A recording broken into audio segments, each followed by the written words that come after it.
Uma mulher sem filho não presta nem para a terra, disseram eles. E o homem que ouviu isso respondeu com um silêncio que mudou tudo. Você já imaginou ser expulsa do casamento como quem joga fora uma ferramenta quebrada, sem dinheiro, sem família, sem lugar no mundo, e arrastar os pés por léguas de sertão piauiense até desabar de frente para a porta de um fazendeiro que mal sabia mais sorrir? É assim que começa a história que marcou para sempre Vila Santa Quitéria, no coração do Piauí, num ano de 1914, em que o sol queimava mais do que a pele, queimava a dignidade das mulheres que ousassem existir fora do que os homens esperavam delas. O cheiro de poeira vermelha pairava sobre a estrada de barro, as cigarras gritavam no meio das caatingas e Benedito Caldas Mourão, o Bento, cavalgava de volta da vila em cima do seu baio sereno quando avistou uma figura tombando à beira do caminho, como folha seca que já não tem galho para segurar. E meu amigo, minha amiga, o que aconteceu depois daquele encontro à beira da estrada deixou a cidade inteira de boca aberta por gerações. Porque a reviravolta que estava guardada nessa história era do tipo que a gente não esquece nunca mais. Fique comigo, porque você vai entender por que aquela tarde mudou para sempre o destino de dois corações tão machucados e por que uma carta guardada no fundo de um baú por mãos trêmulas foi capaz de sacudir toda uma região. Prepare o coração. Romance, dor, superação e um desfecho cheio de emoção estão só começando. Agora me diga de que cidade você está assistindo essa história. Já se inscreva no canal porque histórias como essa você só encontra aqui. O sertão do Piauí em 1914 era um lugar que não pedia licença para ser duro. O sol chegava antes das 5 da manhã e só ia embora quando bem entendia. E o vento que corria entre os mandacaros e as juremas não trouxe jamais o perfume de facilidade para ninguém que morava por aquelas bandas. Nesse mundo de terra rachada e silêncio pesado, Benedito Caldas Mourão construíra aos 31 anos a vida que tinha condição de construir, sólida por fora, oca por dentro. Bento, como o chamavam os 12 peões da fazenda Raiz Funda, era um homem de porte imponente, ombros largos como a extensão das suas terras, mãos calejadas desde os 12 anos de serviço sem folga. O rosto moreno de ossos marcados guardava traços de alguém que fora jovem há tempo demais. Os olhos escuros puxados para baixo no canto, num cansaço que não era de trabalho, mas de luto. Usava sempre o chapéu de couro bem assentado na cabeça, camisa xadrez de manga comprida mesmo no calor, e as esporas no cano da bota tilintavam baixinho cada vez que pisava firme no chão. Tinha a voz áspera de quem não se acostumou a precisar convencer ninguém, e quando falava, o terreiro ficava em silêncio porque todo mundo sabia que ele não repetia. Vila Santa Quitéria o respeitava por ser justo, temia por ser severo, e lamentava em voz baixa que um homem tão bom desperdiçasse a vida fechado entre cercas e gado, sem mulher, sem herdeiro, sem futuro aparente. O que a cidade sabia, e comentava no balcão da venda do seu Horácio, toda vez que o café esfriava na xícara, é que 5 anos antes, Bento havia perdido a esposa Conceição para uma febre que a levou em 3 dias, sem aviso e sem piedade. O que a cidade não sabia é que Conceição não foi embora sozinha. Ela levou junto o filho que ainda não havia nascido, que já tinha nome escolhido e berço preparado, e que morreu junto com ela antes de ver o primeiro amanhecer. Desde essa noite de inverno em que ele ficou parado na porta do quarto, olhando um colchão vazio e um berço que nunca rangeu, Bento passou a encher os dias com trabalho, as noites com silêncio, e o coração com uma tampa de ferro que ele mesmo havia fundido, sem pedir ajuda a ninguém. A fazenda Raiz Funda ficava a 3 léguas de Vila Santa Quitéria por um caminho de terra batida, ladeado de cercas de arame e ipês que floresciam sem que ninguém mandasse. O casarão de madeira escura tinha varanda comprida, janelas de madeira com rótulas que o vento balançava nas madrugadas, fogão a lenha na cozinha e uma lamparina pendurada na viga central da sala, que balançava com as correntes de ar como um pêndulo, contando os segundos do silêncio.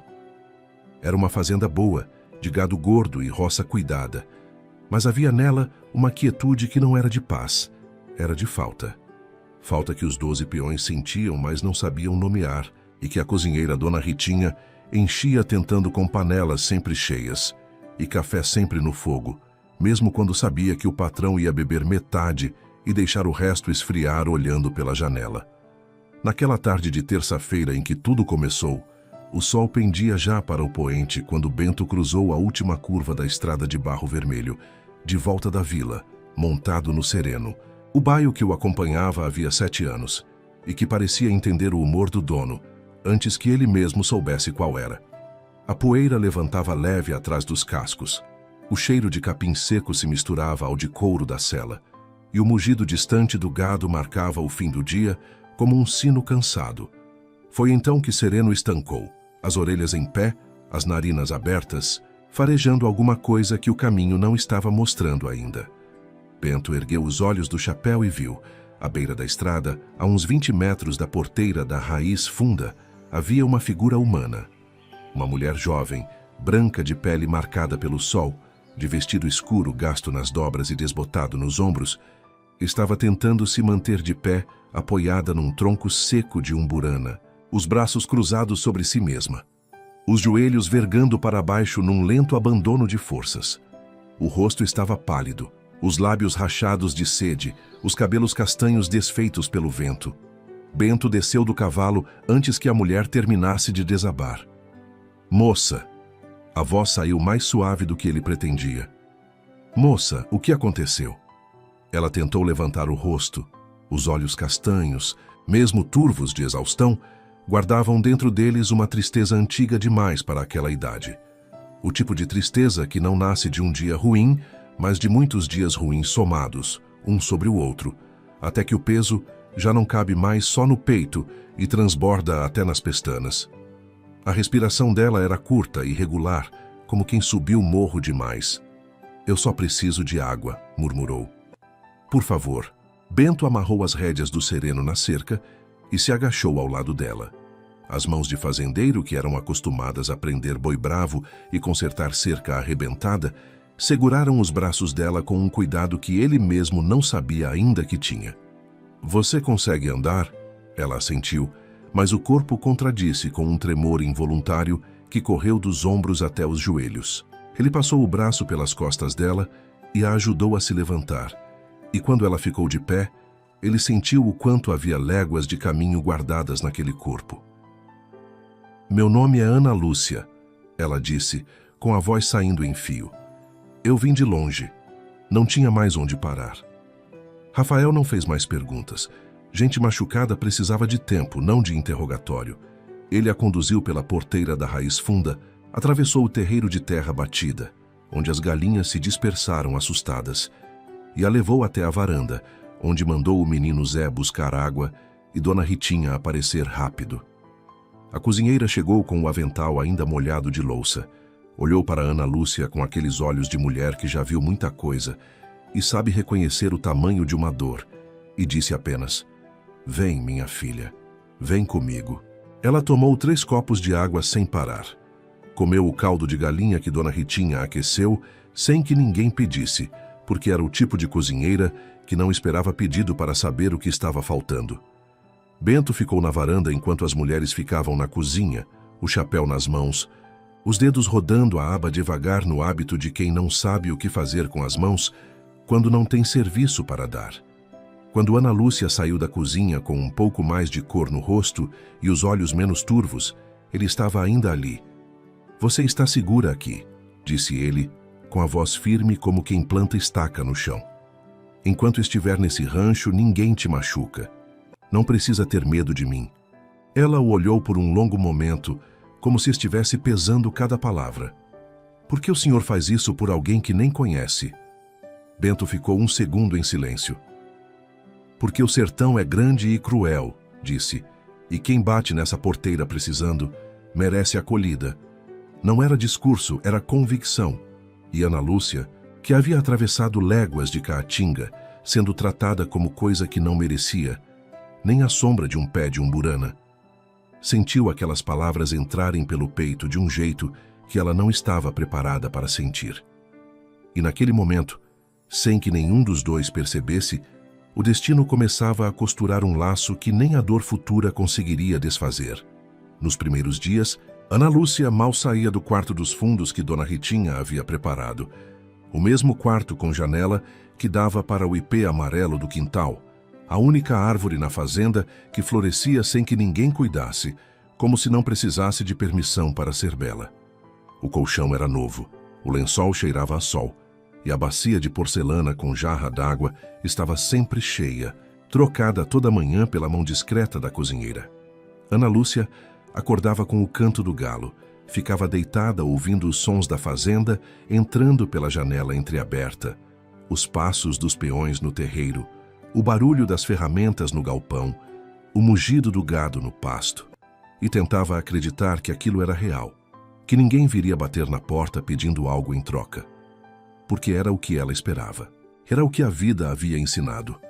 Mas Bento batia na porta antes de entrar, sempre, e quando entrava, colocava o café na beira da mesa sem encarar, perguntava como ela estava com a voz áspera de quem não é acostumado a perguntar, mas genuinamente quer saber, e ia embora sem demorar. Não cobrava conversa, não cobrava gratidão, não cobrava nada. Aquilo desconcertava Ana Lúcia de um jeito que ela levou dias para entender. Porque ela estava acostumada a homens que cobram tudo, a começar pelo ar que você respira dentro da casa deles. Na quarta manhã, ela saiu para ajudar na cozinha. Dona Ritinha estava peneirando farinha quando ela apareceu na porta, e a cozinheira a recebeu com a naturalidade de quem já sabia que isso ia acontecer. "Mão boa é bem-vinda", disse apenas empurrando um avental limpo pela bancada. Elas trabalharam juntas na cozinha cheirosa de alecrim e coentro. E foi Dona Ritinha quem falou primeiro sobre o patrão, com aquela cadência de quem conta uma coisa que precisa ser contada, não uma que quer aparecer. "Ele perdeu a mulher e o filho no mesmo parto", disse a cozinheira, mexendo o feijão devagar. 5 anos atrás. Não chorou na frente de ninguém. Entrou no quarto, ficou 3 dias, saiu de lá com essa cara que você vê e nunca mais falou no assunto. Ela pausou. "Mas à noite, quando a fazenda dorme, ele senta na varanda até tarde. Eu já ouvi o barulho da cadeira rangendo muitas madrugadas. Homem que fica acordado de madrugada não está descansando. Está carregando." Ana Lúcia absorveu aquilo em silêncio, mexendo a massa de bolo de milho que Dona Ritinha havia passado para ela. O cheiro de milho verde e manteiga subindo quente. Ela entendeu algo naquele momento que não saberia colocar em palavras, mas que era do tipo de entendimento que se instala fundo, que os dois eram espelhos rachados no mesmo lugar, e que às vezes a vida faz isso. Coloca do lado uma pessoa que quebrou igual para que nenhum dos dois precise fingir que está inteiro. Foi na sexta tarde que aconteceu a primeira conversa de verdade. Bento estava consertando o batente da janela da cozinha, martelo na mão, quando o prego entrou torto e a martelada errou, abrindo um corte rápido no polegar. Ele não disse nada. Apertou a mão fechada, mas Ana Lúcia viu o sangue escorrendo pelo dorso. "Deixa eu ver isso", disse com a voz calma mas firme, o tipo de firmeza de quem já cuidou de ferimento antes. Ele hesitou, o que era típico de um homem que não está acostumado a ser cuidado, mas afinal, estendeu a mão. Ela lavou o corte com água e cachaça porque era o que tinha, e amarrou um pedaço de pano limpo com aquela habilidade discreta de quem aprendeu a fazer isso sozinha, sem mãe para ensinar. Os dedos dela sobre a mão dele eram leves, mas seguros. O cheiro de aguardente misturado ao de madeira serrada pairava entre os dois. E lá fora um carro de boi rangia na estrada com o barulho arrastado de quem não tem pressa. Bento ficou olhando para ela enquanto trabalhava, para a concentração no rosto dela, para a testa levemente franzida, para os lábios ligeiramente separados no cuidado com o nó do curativo. Havia naquele rosto uma beleza que não dependia de nenhum ornamento, do tipo que fica depois que a vida passa por cima, e o que sobra é o osso verdadeiro da pessoa. Quando ela ergueu o rosto para verificar o curativo, os dois ficaram por um instante naquele silêncio que não é constrangedor, mas é pesado de outra forma, o tipo que antecede uma verdade que nenhum dos dois está pronto para dizer em voz alta. "Obrigado", disse ele por fim. "De nada", respondeu ela, e não tirou a mão imediatamente. Do lado de fora, o vento da tarde balançou as folhas do ipê amarelo com um sussurro que Dona Ritinha, da janela da cozinha, ouviu e guardou dentro do peito como quem guarda notícia boa. Nas semanas seguintes, a fazenda foi mudando de um jeito que os peões notavam, mas não sabiam nomear. Havia mais conversa na hora do almoço. Havia um vaso de flores silvestres na mesa da cozinha que ninguém havia colocado antes. Havia um sorriso no rosto de Dona Ritinha que ela não disfarçava nem tentava. E havia, nas noites em que a lua aparecia grande sobre o pasto, 2 cadeiras na varanda onde antes havia uma. Foi numa dessas noites que Ana Lúcia falou. O cheiro de café esfriando se misturava ao de terra úmida das últimas garoas. Os grilos cantavam em coro lá para o capão de mato, e a lamparina dentro da casa projetava na parede uma sombra trêmula. Ela falou com a voz baixa de quem já não tem mais nada a esconder, de quem está tão cansada de carregar que o peso virou confissão. Eu sou estéril, disse. Foi um médico de regeneração que diagnosticou. Uma inflamação da infância que ficou sem trato. Quando meu marido ficou sabendo, ele me expulsou de casa na frente dos agregados. Disse que havia sido enganado, que eu era inútil. A voz não tremeu. Era o tipo de dor que já passou da fase do tremor e virou pedra. Eu caminhei até aqui. Não tinha para onde ir. Minha família não me queria de volta, porque era desonra. O silêncio que se seguiu durou um tempo que parecia mais longo do que era, carregado do peso de tudo que havia sido dito e de tudo que não havia sido ainda. Bento ficou olhando para o pasto escuro, a mandíbula levemente travada, os dedos enrolados na xícara morna. Quando ele falou, a voz saiu devagar, como quem escolhe cada palavra antes de soltar. Eu perdi minha mulher e meu filho no mesmo parto. Passei 5 anos achando que o vazio era castigo, que Deus havia me dado e tirado como punição de algo que eu não sabia nem o que era. Parou. Hoje olho para você e vejo que vazio não é castigo. É espaço esperando ser preenchido por outra coisa. Ele virou o rosto para ela pela primeira vez naquela noite. Uma mulher não vale por filho que dá. Nunca valeu. Quem te ensinou o contrário estava errado, e a culpa é deles, não sua. Ana Lúcia não respondeu. Mas pela primeira vez em muito tempo ela não baixou os olhos.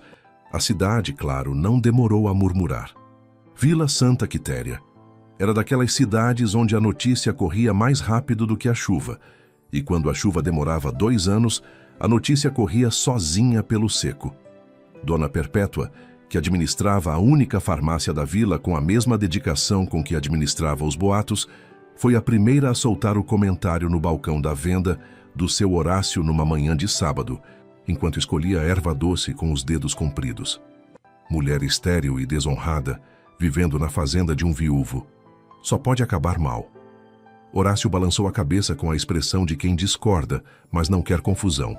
E as outras mulheres da fila jogaram cada uma sua pedrinha, construindo entre si uma muralha de julgamento que não precisava de prova para ser sólida.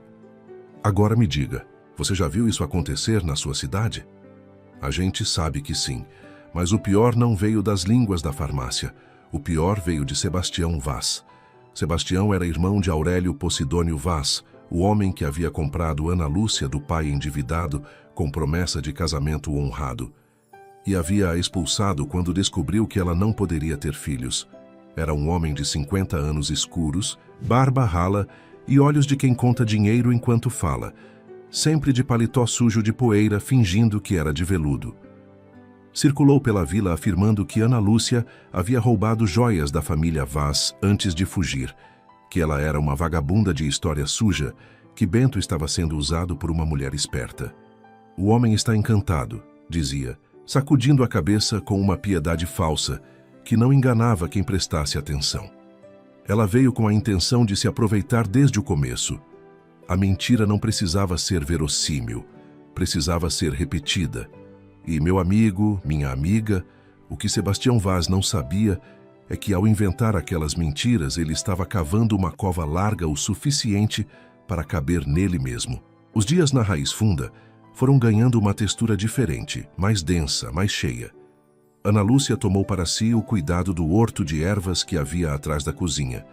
Um canteiro esquecido de capim-cidreira, manjericão e hortelã, que estava a caminho de virar mato.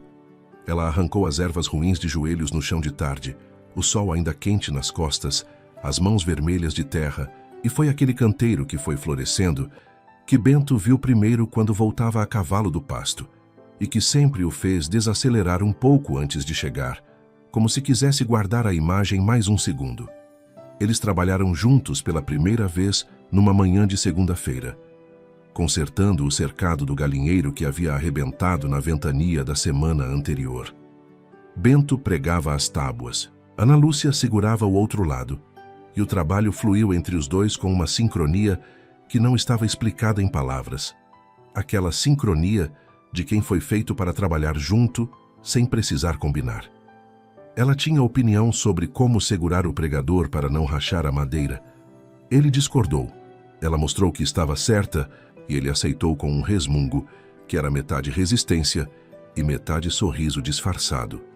Dona Ritinha observou da janela da cozinha com as mãos no avental e uma expressão de quem está vendo confirmada uma teoria que tinha há tempo. Você ria agora há pouco, disse Ana Lúcia quando voltavam para almoçar. Bento fingiu não ouvir, mas ela viu o canto da boca mexer. A crise chegou numa tarde de quinta-feira, quando o pó da estrada ainda estava quente do meio-dia. O capanga de Sebastião, um sujeito chamado Deodato, feio de rosto e mais feio de intenção, apareceu na porteira da Raiz Funda com um papel dobrado na mão e uma expressão de quem foi mandado, mas veio com gosto próprio. Disse que representava Sebastião Vaz e que havia uma ordem de busca expedida pelo delegado Borges, compadre de Aurélio, alegando que Ana Lúcia havia contraído dívidas no nome da família Vaz antes de partir. Que ela deveria ser levada para prestar esclarecimentos em Vila Santa Quitéria imediatamente. Bento estava no terreiro quando o capanga chegou. Ouviu tudo de pé, com os braços cruzados, sem tirar o chapéu, sem tirar os olhos de Deodato. Quando o homem terminou, Bento deu um passo à frente, lento, e disse com aquela voz baixa que valia mais do que grito: Deodato, você vai pegar esse papel torto que essa porteira não abre para documento forjado. E você vai dizer para o seu patrão que, enquanto essa mulher estiver nessa terra, ela está sob minha palavra. E minha palavra nessa região, todo mundo sabe o peso que tem. O capanga encarou. Bento não desviou 1 milímetro. Deodato dobrou o papel, colocou no bolso, virou o cavalo e foi. Mas antes de dobrar a curva, virou uma vez o olhar para trás com a expressão de quem vai e volta.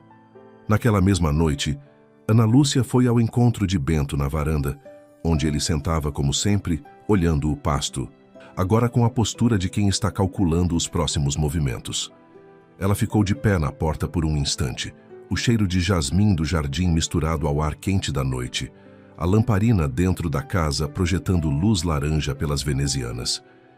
Eu preciso ir embora, ela disse. A voz era firme, mas havia por baixo dela um tremor que ela controlava com força de vontade. Não porque não quero ficar, mas porque minha presença aqui só te traz problema. Você perdeu o negócio, a cidade te julga e agora tem capanga na sua porteira. Ela engoliu seco antes de continuar. Eu não posso deixar que você perca tudo por minha causa. Bento ficou em silêncio por um momento. Depois se levantou da cadeira devagar, foi até a grade da varanda e ficou de costas para ela, olhando para o ipê amarelo do quintal, que balançava suave na brisa. Quando falou, a voz não tinha raiva nem impaciência. Tinha apenas a solidez de uma convicção que já havia sido testada e saíra mais firme. Ana Lúcia, eu já perdi tudo uma vez. Perdi a mulher, perdi o filho, perdi o sentido de acordar cedo e trabalhar duro porque para quem? Aprendi naquela época o que vale e o que não vale. Ele se virou. Capanga em porteira eu já vi antes. Língua de cidade também. O que eu não vi em muito tempo foi uma razão para aquela cadeira do lado estar ocupada. Parou. Você não vai embora. Ela fechou os olhos. Uma lágrima foi, mas ela não deixou mais seguirem. Mas o destino guardava ainda mais tensão antes de entregar o descanso. Dias depois, Sebastião Vaz apareceu pessoalmente. Veio a cavalo, sozinho mas com a arrogância de quem chegou com o exército, e parou na porteira da Raiz Funda num momento em que Bento estava no terreiro com 2 peões. Era hora de sol alto, o calor castigando a cabeça, o cheiro de suor e couro no ar. Sebastião desceu do cavalo com o ar de quem vinha cobrar dívida velha. Ajustou o paletó escuro com movimentos lentos e calculados. Benedito, disse, usando o nome completo como quem usa arma. Você sabe que não pode manter essa mulher aqui. Ela tem pendências com minha família. Bento cruzou os braços. A mandíbula travou. Que pendências são essas, Sebastião? Porque pendência de verdade tem nome, tem data e tem prova. Mentira tem só voz. Sebastião abriu um sorriso torto. Você está se metendo em coisa que não é sua por causa de uma mulher que você mal conhece. Isso vai te custar caro. O que vai me custar caro, disse Bento, a voz descendo até o tom mais perigoso que tinha, é se eu descobrir que você está usando o nome da lei para fazer perseguição. Porque aí, Sebastião, aí eu vou até a comarca pessoalmente. Deu um passo à frente. Agora tira seu cavalo da minha porteira. Sebastião ficou imóvel por 2 segundos que pareceram mais, os olhos calculando, o bigode levemente franzido. Depois montou sem dizer mais nada, mas antes de ir, deixou uma frase no ar, vagarosa como veneno que não precisa de pressa. Aquela mulher tem segredo que você não conhece, e quando conhecer, vai me agradecer. Bento ficou parado no terreiro até o som das ferraduras se perder na estrada. Só então virou para dentro, onde sabia que Ana Lúcia havia ouvido tudo da janela. Havia ali uma pista que nenhum dos dois havia pegado ainda. Um segredo. Uma verdade guardada não por Ana Lúcia, mas sobre ela, sepultada há tempo suficiente para ter criado raízes. E essa verdade estava mais perto do que qualquer um dos dois imaginava. Dormindo no fundo de um baú velho, no quarto de Dona Ritinha, dentro de um envelope amarelado que a cozinheira carregava desde os tempos em que servia à família Vaz como peso de consciência, esperando o dia em que seria grande o suficiente para pagar o preço do silêncio com a coragem de falar. Mas o que Bento estava prestes a descobrir mudaria não só o destino dele e de Ana Lúcia, mas revelaria uma verdade tão chocante que ninguém na região jamais esqueceria. A ordem chegou numa manhã de sábado, trazida pelo próprio escrivão da delegacia, um rapazinho novo de nome Antônio, que tinha olhar de quem estava cumprindo missão que envergonhava. Os papéis na mão trêmula, o chapelinho de palha torcido nervosamente. O delegado Borges, usando a autoridade que o compadre com Aurélio lhe havia garantido, havia expedido mandado formal de condução de Ana Lúcia à delegacia, sob a acusação de apropriação de bens da família Vaz antes de partir do casamento. 2 capangas esperavam fora da porteira, montados em silêncio, com a postura de quem sabe que o trabalho é sujo, mas foi bem pago. Bento ficou parado diante do escrivão, com o mandado na mão, relendo as palavras como quem espera que elas mudem de significado se lidas com mais calma.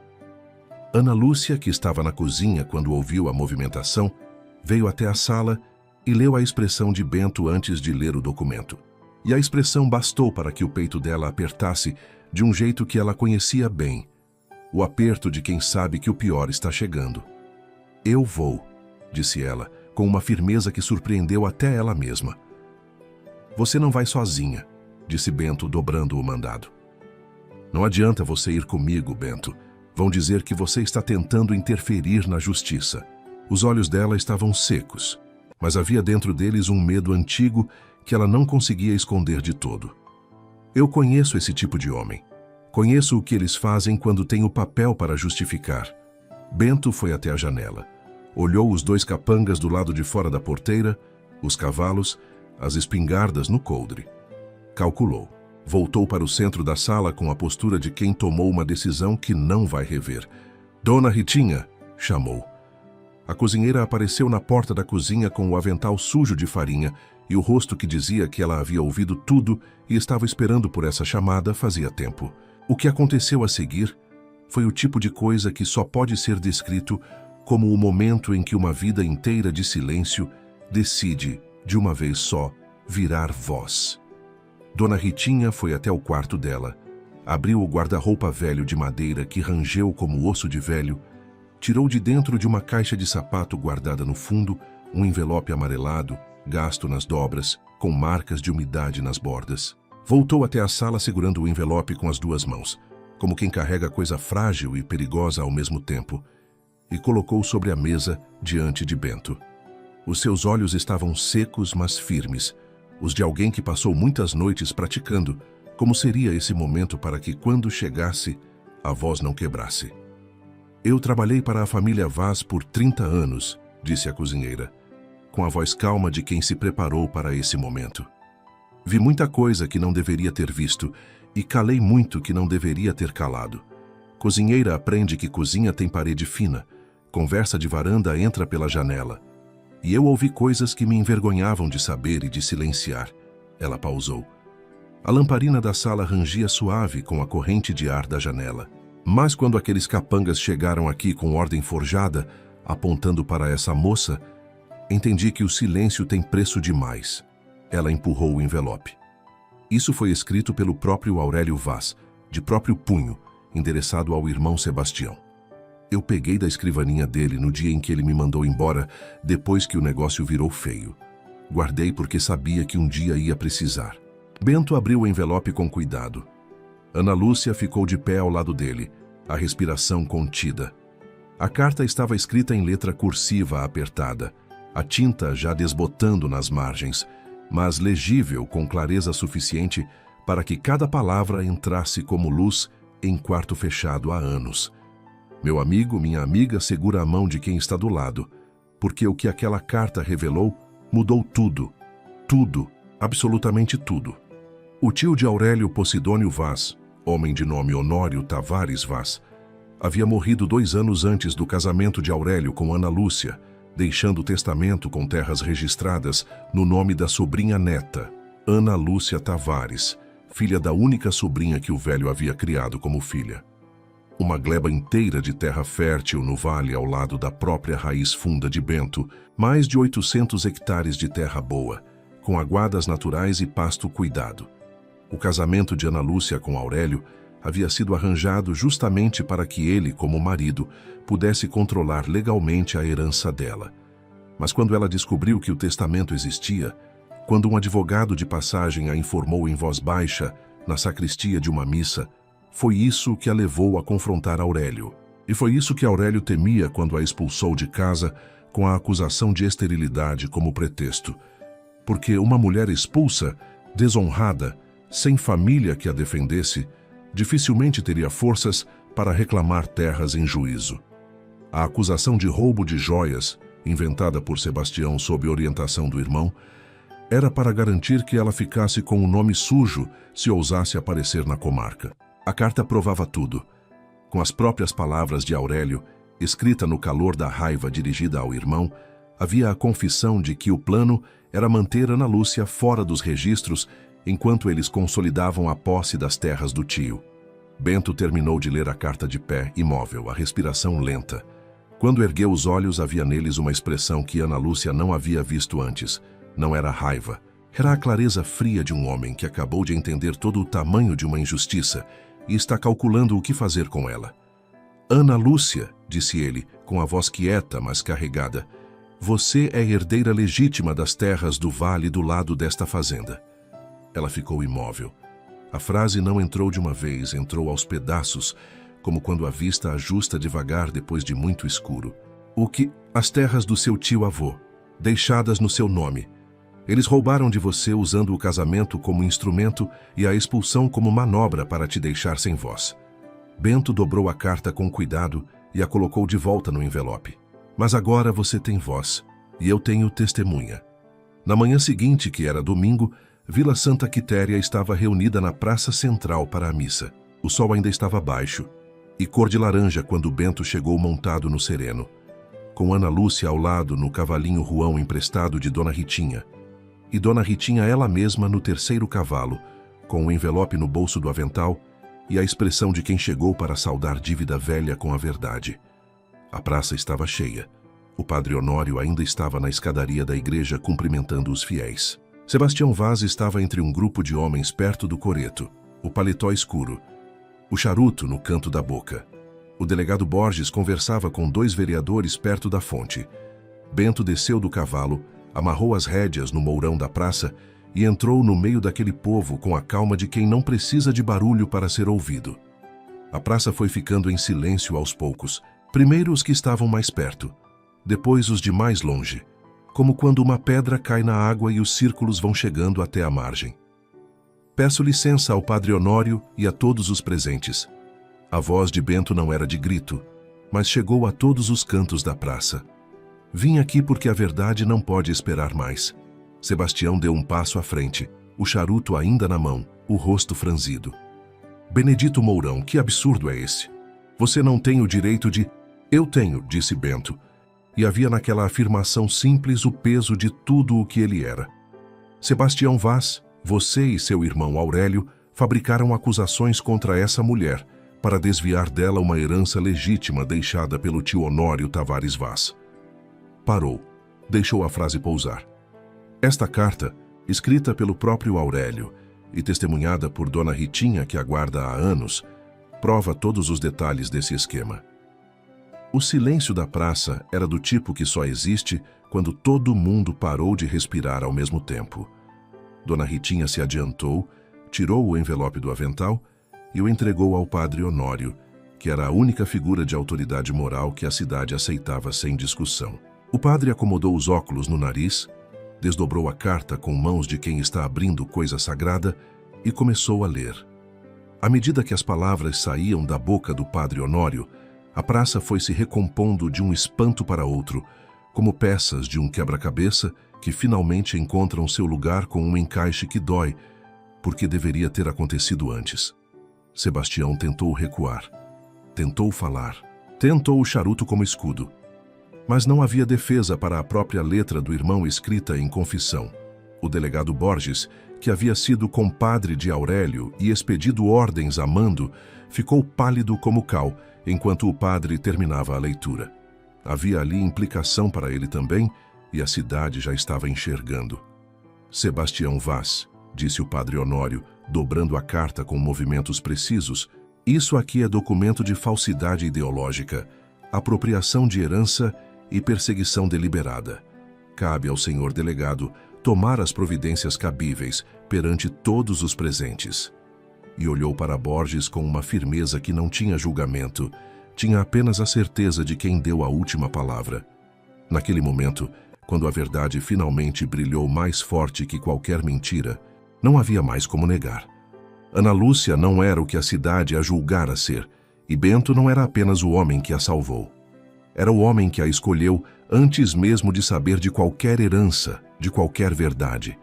Era amor construído sobre a pessoa, não sobre o patrimônio. E todos ali sabiam. O delegado Borges não teve escolha. Com toda a vila como testemunha, com a carta nas mãos do padre e o nome da autoridade já comprometido em conivência, ele prendeu Sebastião Vaz ainda na praça, na frente de todos, naquele mesmo domingo de manhã.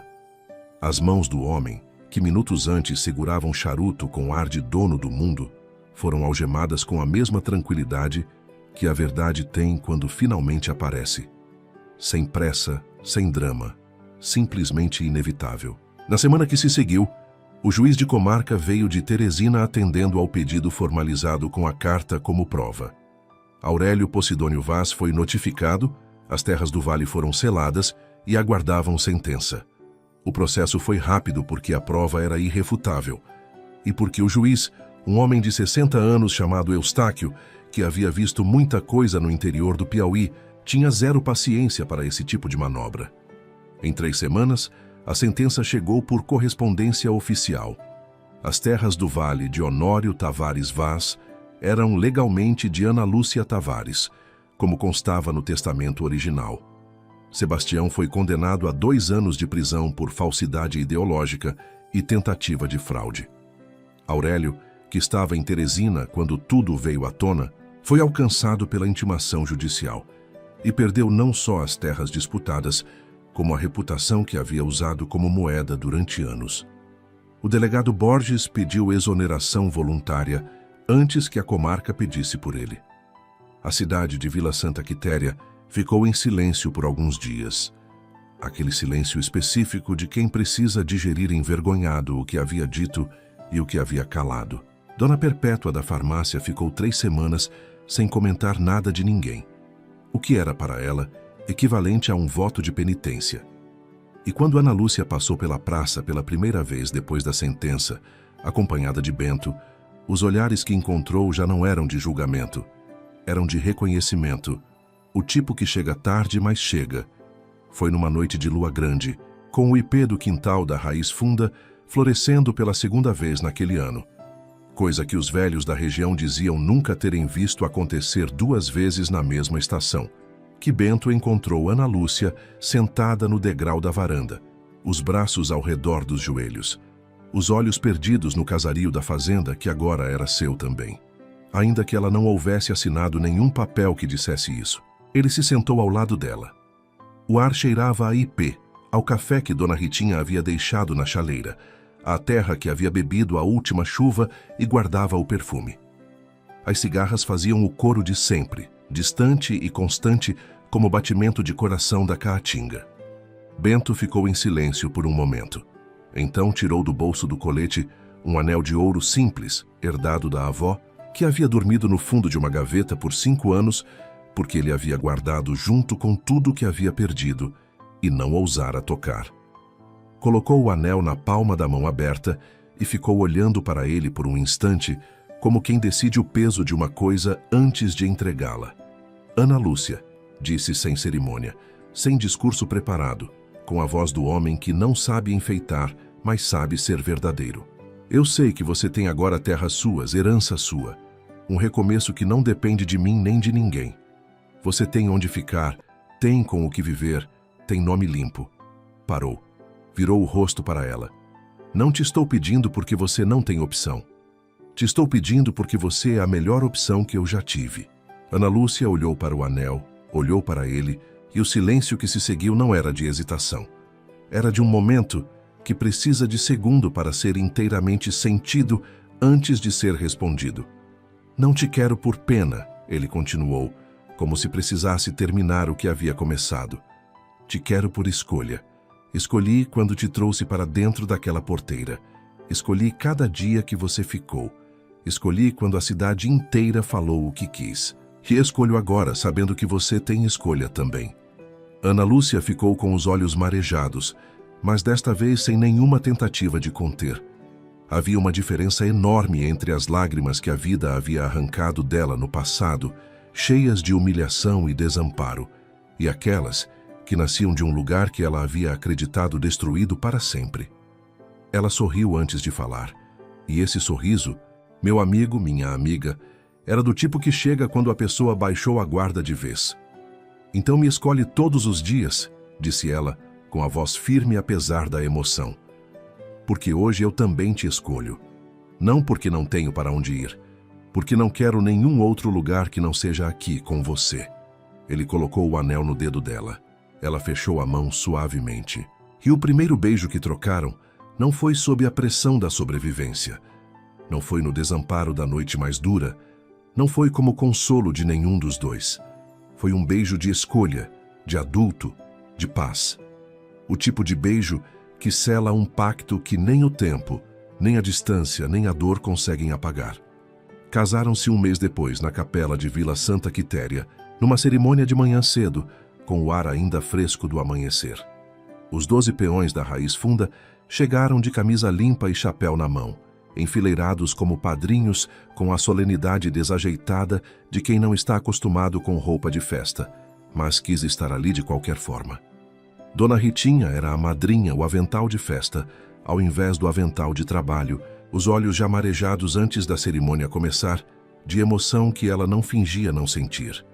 Ana Lúcia usava um vestido simples de algodão branco que Dona Ritinha havia costurado nas últimas semanas com a atenção de quem cria obra de amor, e sobre os ombros o xale azul que havia pertencido à Conceição, a mulher que Bento havia perdido, e que ele havia retirado da gaveta para oferecer a Ana Lúcia em silêncio, sem explicar, mas com um gesto que ela entendeu completamente. Não era apagamento de quem foi, era a honra de quem fica. Bento estava de camisa limpa e chapéu nas mãos. E quando Ana Lúcia entrou pela nave da pequena capela e os olhos dos dois se encontraram, ele respirou fundo do tipo de respiração que acontece quando a pessoa que estava em dívida com a própria vida finalmente reconhece que está quite. O padre Honório abençoou a união com palavras que foram mais curtas do que o costume, porque naquela cerimônia quem falava mais alto não era a voz, eram as mãos dadas e os olhares que não precisavam de tradução. Quando a bênção foi dada, o céu que estava limpo desde cedo ficou de repente carregado de nuvens escuras que vinham do norte, pesadas e silenciosas, e antes que a cerimônia terminasse, as primeiras gotas começaram a cair no telhado de telha da capelinha com aquele barulho que no sertão do Piauí tem um nome só: graça. A chuva que a região esperava havia 2 anos chegou no dia do casamento de Bento e Ana Lúcia. Os peões gritaram lá fora com a alegria crua de quem trabalha a terra e sabe o que a chuva significa. Dona Ritinha chorou de vez, sem cerimônia. O padre ergueu os olhos para o teto e depois fechou com um sorriso. E Bento e Ana Lúcia, de pé diante do altar, ouviram a chuva no telhado como quem ouve uma resposta que estava esperando fazia tempo, sem saber bem o que havia sido a pergunta. Saíram da igreja com a chuva caindo grossa e quente, e a cidade inteira que estava do lado de fora para ver, levantou os braços e o rosto para o céu, com a mesma gratidão de quem foi testemunha de um milagre duplo. Os meses que se seguiram foram de trabalho e de florescer. As terras herdadas de Ana Lúcia, que haviam ficado sem cuidado durante os anos em que Sebastião segurava a posse, receberam os peões da raiz funda nas primeiras semanas. Bento organizou o cercamento, a limpeza do capão, o replantio do pasto. Ana Lúcia gerenciou os trabalhadores contratados da vila com uma firmeza calma que surpreendeu até Bento, porque havia nela uma capacidade de organização que havia ficado dormida há anos por falta de espaço para existir. Em 6 meses, o que havia sido terra abandonada já mostrava o verde novo do pasto reformado e o barulho do gado que havia sido comprado na primeira feira. A fazenda Raiz Funda e as terras do vale passaram a ser tratadas como coisa só, porque na prática eram 2 lugares que pertenciam a 2 corpos que haviam decidido ser um único destino. E então, numa manhã de outubro, quando o céu estava limpo e o cheiro de pasto molhado entrava pela janela da cozinha, Ana Lúcia saiu da cozinha com uma expressão que Bento não soube nomear de imediato, parte espanto, parte alegria, parte incredulidade completa. Ela estava de pé no terreiro quando ele saiu do galpão e ele parou ao ver a expressão dela. Deixou a ferramenta na mão cair no bolso. "O que foi?" perguntou. Ela abriu a boca, fechou, abriu de novo, e então disse: "Vou ter um filho." Bento ficou imóvel por exatos 3 segundos. Depois atravessou o terreiro em 4 passos e a abraçou com aquela força contida de quem quer apertar muito, mas tem medo de machucar. Os braços em volta dos ombros dela, o rosto no cabelo dela, respirando fundo e longo, como quem acabou de receber de volta algo que havia dado como perdido para sempre. Ela chorou abraçada a ele com o ipê amarelo do quintal por testemunha, que naquele mês de outubro havia florescido pela 3ª vez naquele ano, coisa que nunca havia acontecido, e que os mais velhos da fazenda contariam para os netos, como sinal de que algumas histórias são abençoadas antes de começar, só que a gente não sabe até chegar no fim. E assim se encerra a história de Benedito Caldas Mourão, de Ana Lúcia Tavares e da fazenda Raiz Funda, que deixou de ser símbolo de solidão e luto e se tornou, para toda a região de Vila Santa Quitéria, sinônimo de que a dignidade não se perde nem se ganha, apenas se reconhece no momento exato em que alguém escolhe enxergar outra pessoa como gente. Onde havia terra seca plantada de julgamento e crueldade, floresceu contra toda a lógica e todo o preconceito a compreensão de que uma mulher não vale por filho que dá e um homem não vale por terra que tem. Valem pelo que fazem com quem chega na sua porteira sem ter mais nada. A história de Bento e Ana Lúcia provou que às vezes o destino coloca na nossa porta aquilo que mais precisamos, mesmo quando não estamos preparados. A vida é cheia de perdas, mas também cheia de reencontros, cheia de despedidas, mas também de reviravoltas que nos devolvem a esperança. E, acima de tudo, cheia de possibilidades para quem tem coragem de amar outra vez.